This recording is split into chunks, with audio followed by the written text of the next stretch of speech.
What are Okay, our let's initial reactions to this scene? Just any emotions or any thoughts that came to your mind as you watched it? Um, I thought at the end, the um, the lady definitely felt she felt very uncomfortable for obviously making that misinterpretation. But I also thought initially when she did make the fault and she was corrected and said that they were her children, nothing was really said. It was kind of just a bunch of facial expressions and trying to seem very avoidant of the situation, looking away. And then that last comment of they look just like you, I just feel like is a little misplaced after what was just said. It's clear that you didn't have that intent, you don't have that belief. So not having that genuineness and then um, sort of, I wouldn't want to say apology, but trying to make make the situation better. I just felt like it was a little out of place. Hmm. Trying to make yourself feel better by saying some form of a compliment that might not be genuine to begin with. Rahab, your hand was up first. I want to add on to Mo's point because I agree. I think there is a tendency for people when they do something incorrect, politically incorrect. Let's say, I don't think that's the proper term for it. We'll just go with that for now. There's a tendency to overcorrect. And she was definitely overcorrecting. Like she was like, oh, they just look just like you. They're wonderful kids. There was some like comments and like trying to detach herself from the situation and make it seem like she's a better person, but not really dismantling or understanding the Mhm. notions behind it. Yeah, beautiful. I love that idea of needing to overcorrect. Cameron. I agree with Mo and Rahab that she was kind of overcompensating because there was like this really awkward silence after she initially realized she made a mistake. And then it was like she was trying to convince herself that she knew better because all of a sudden it was like it just clicked.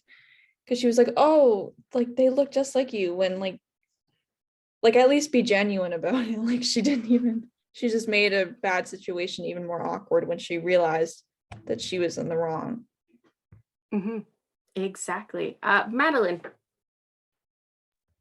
I think because the lady started off making assumptions about her living situation, or oh, are these her kids, like, and then kind of backpedaled immediately. And I just like to share that this is like something I encounter a lot because my family does foster care, so we have a lot of kids from different backgrounds.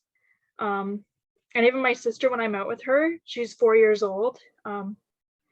People ask, "Oh, is she yours?" Because they assume I'm like a young mother instead of like it's my sister, but it's really not their business to be asking such things. And it does make it very uncomfortable all the time. But you can see that they are also uncomfortable, like, and definitely regret saying that. Mhm.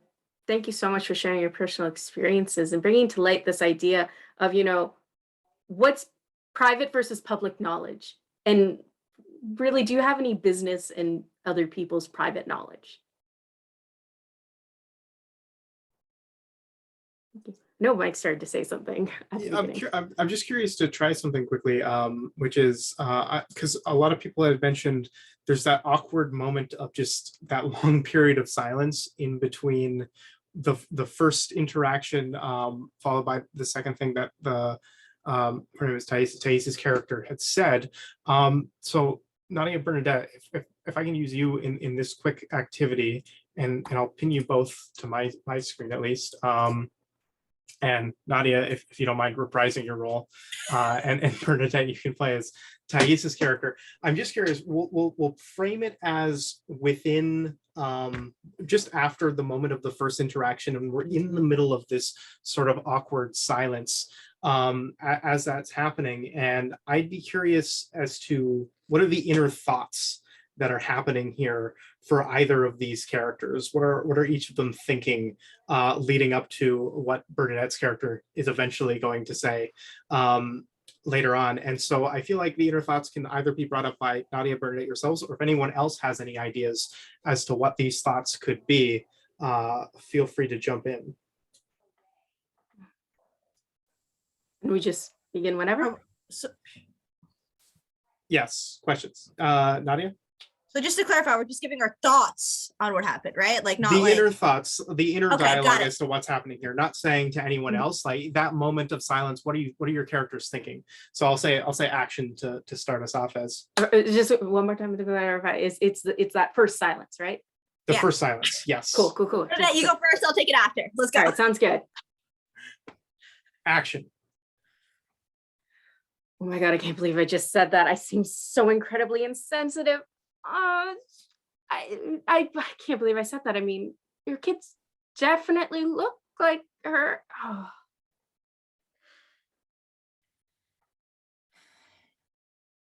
I'm just so tired of whether it's someone asking me about my kids or how is it they misunderstand if I'm a doctor, if I don't belong to be here. I'm tired of people assuming things just by looking at me. And I'm mad. this is really awkward. I should say something, right? Let her know that like I'm hip, I'm cool, I'm not, that first impression she had of me. I'm going to try to move away from this lady. And cut. I don't think we need to go anymore. Thank you very much, Bernadette and Nadia. I'll go back to the other review here. So I guess with that, when we look at the inner dialogue of what they were saying, what might that tell us or reveal to us about either of those characters? Rahavia. It seems like that Bernadette's character is more worried about how she's viewed than her own values herself, or like what made her come to that conclusion. Because my initial thought that it would be like, oh, she's like sorry, or like she would apologize, but it was just like that awkward silence that Mhm, really exemplified what she cared about. mhm. Madeline. I agree with Rahab. I think she feels embarrassed, but I don't know that she is really taking into consideration like, oh, I made this other woman feel really bad and I'm going to reflect on that. She just feels embarrassed and like, sure, she regrets she said that, but she's not like addressing her implicit bias.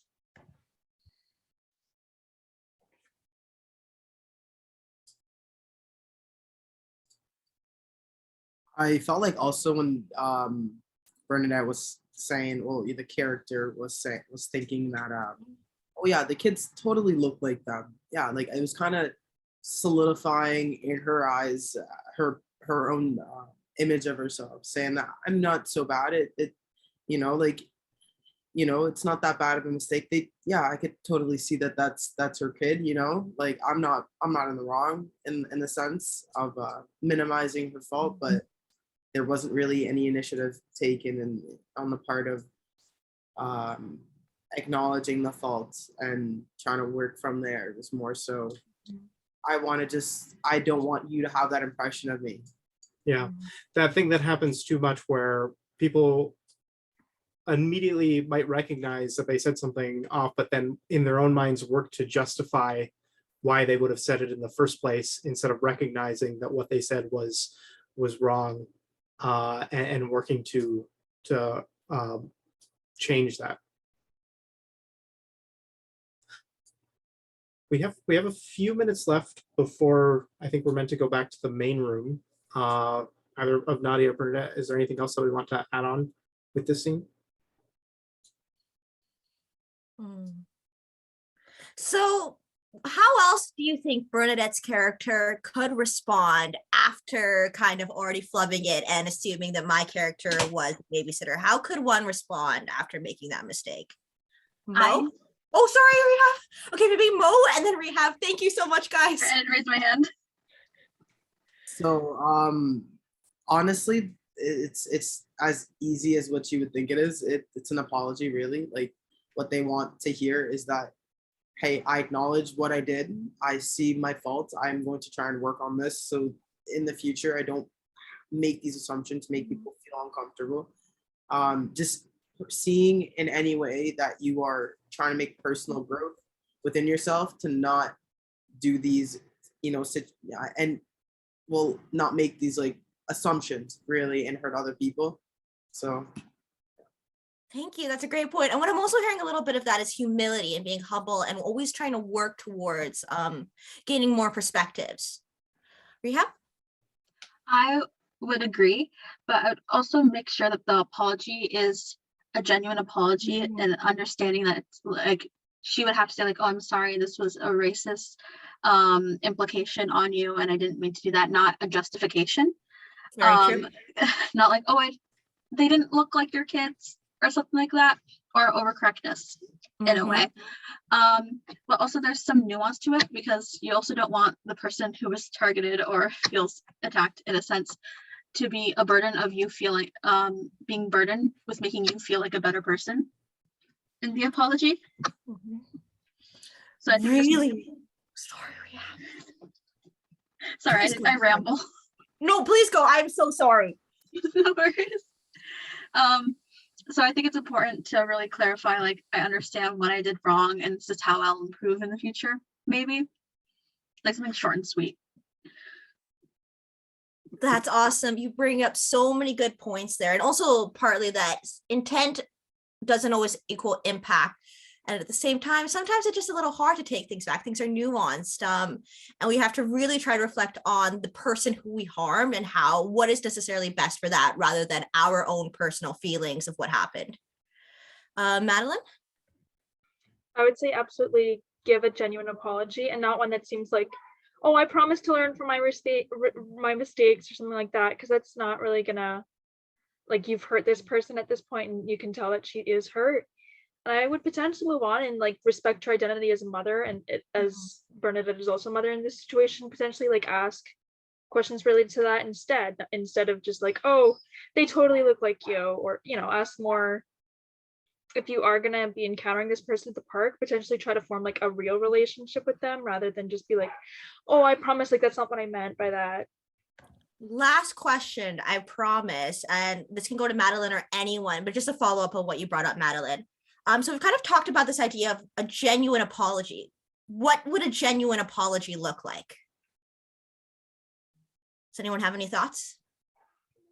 I would say, no, Mo, I'm so sorry, guys. Mo, please go. no, it's all good. You can go first. No worries. Madeline, Mo, Rehab. Okay.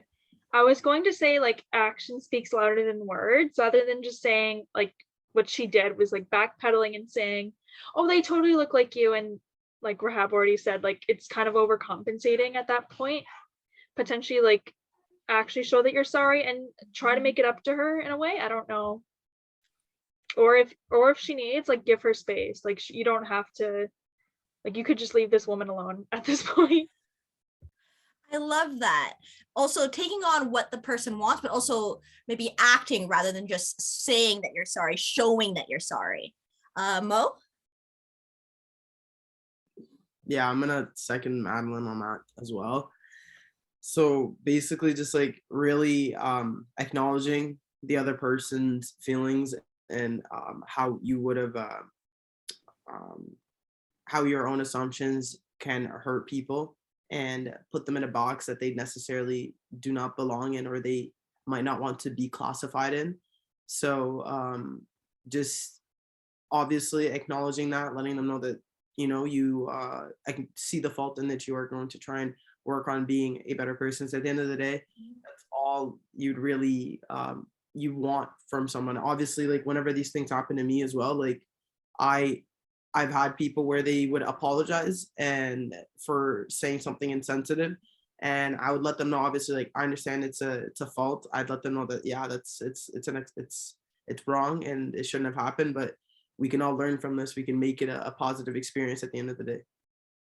Thank you, Mo. You had some really great points, and I really appreciate you putting in your own perspective, taking into that as well. Rehab, do you want to have the final point? I would say also, like you said earlier, that a good apology depends on what the other person wants. So it looked in the video that she clearly didn't want to be talked to anymore, like she was done with the woman. Like, she just wanted to be left alone, and I felt like the best conclusion for her would be leaving her alone, because in an apology, you really need to see who's being benefiting. If she would apologize when she was already done with her, I think she was just doing that for her own self-conscious, not really for the other person necessarily. Very great points. Guys, I just want to quickly say thank you so much for your level of engagement. I am actually a prejudice and discrimination researcher, and I've learned so much just by spending the last 2 hours with you guys. I can't thank you enough, not only for the amount that you've contributed to this project, but also the amount that you've contributed to my own individual learning. So thank you so much.